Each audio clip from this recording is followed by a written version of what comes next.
খুনি শেখ হাসিনা নিজেই তার পতনের স্ক্রিপ্ট নিজে নিজে লিখেছেন। একটা যৌক্তিক আন্দোলনে সাধারণ মানুষকে, নিরপরাধ মানুষকে হত্যাযোগ্য করে তোলার মাধ্যমে। অভ্যুত্থান পরবর্তী সময়ে আমাদের সবার আশা আকাঙ্ক্ষা অনেক বেশি। আমরা এমন অনেকেই ছিলাম যারা যতটুকু আমরা করতে চেয়েছি, পারিপার্শ্বিক অনেক প্রভাবক এই জায়গায় কাজ করে যারা ততটুকু করতে দেয় না বা পিছু টান তৈরি করে। আমি একটা ঘটনা প্রথমে একটু শেয়ার করতে চাই। সামনে আবারও জুলাই আসছে।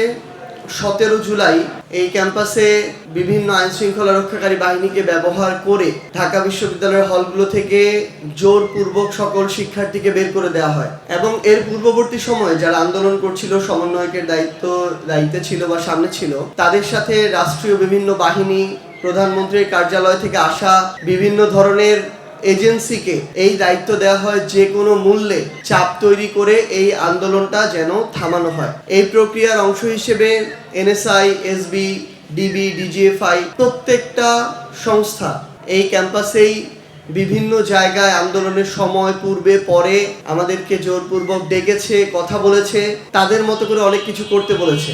আমরা সেখানে শুনেছি, শোনা শেষ হয়ে এক কান দিয়ে শুনে আরেক কান দিয়ে বের করে দিয়ে আবার আমরা আমাদের কর্মসূচিতে ফিরে গিয়েছি। 18 তারিখে যখন আমাদেরকে ক্যাম্পাস ছাড়া করা হলো, আমি এবং হাসনাত, এখানে পাশে হাসনাতের মামার বাসা ছিল সায়েন্স ল্যাবে, আমরা সেখানে ওর মামার বাসায় গিয়ে উঠি।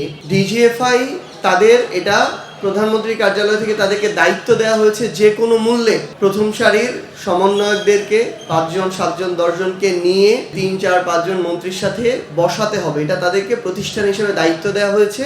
যে কোনো মূল্যে, যে কোনো কিছুর বিনিময়ে তাদেরকে করতে হবে। যখন তারা আমাদের সাথে বিভিন্নভাবে ফোনে যোগাযোগ করা শুরু করে, ওই সময় আমাদের বেশ কিছু সহযোদ্ধাদের ফোন অফ ছিল, হাসনাদের ফোনটা খোলা ছিল। তো হাসনাদের ফোনে অসংখ্যবার কল দিচ্ছে ডিজিএফআই এর একজন ঊর্ধ্বতন অফিসার, ওনার র্যাঙ্ক সম্ভবত লেফটেন্যান্ট কর্নেল। কল দিতে যখন রিসিভ করা হচ্ছে না, তখন মেসেজ দেওয়া হলো, হয় আপনারা আমাদের রেসপন্স করবেন, বাসার নিচে নেমে আসবেন, না হলে আমরা বাসার উপরে যাব।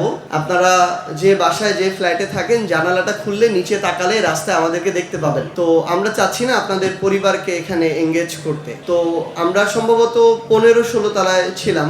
তো গ্লাস খুলে আসলেই দেখি রাস্তার পাশে একটা একদম কালো কাচের হাইস গাড়ি, সেখানে তারা দাঁড়ানো, সেখান থেকে তারা কথা বলছে। তারা যেটা করেছে, হাসনাতের যেহেতু ফোন নাম্বারে কল করেছে, এরপর হাসনাত রিসিভ করলো এবং এভাবে বলছে, আমরা চাচ্ছি না যে আপনাদের পরিবারকে এখানে জড়িয়ে আপনাদের সহ আপনাদের পরিবারকেও তুলে নিতে। যদি আপনারা চান যে এটা শুধু আপনাদের মধ্য দিয়ে যাক, তাহলে আপনারা নেমে আসুন। এবং এরই কনসিকুয়েন্স হিসেবে ওই বাসার নিচে গিয়ে তারা ভাঙচুর পর্যন্ত করে। এবং হাসনাতকে 2টা খুবই সেন্সিটিভ বিষয়ে তখন থ্রেট দেওয়া হয়। একটা ছিল ওর বোন তখন অন্তঃসত্ত্বা ছিল 9 মাসের। তো এরকম বলা হয় যে আমরা তো চাচ্ছি না যে আপনার বোন এমন অসুস্থ অবস্থায় একটা কঠিন পরিস্থিতির মধ্য দিয়ে যাক, আমরা চাচ্ছি এটা শুধু আপনাদের উপর দিয়েই যাক। তাহলে আপনার বোন পর্যন্ত যেন এটা না যায়, যদি আপনারা এটা চান নেমে আসেন।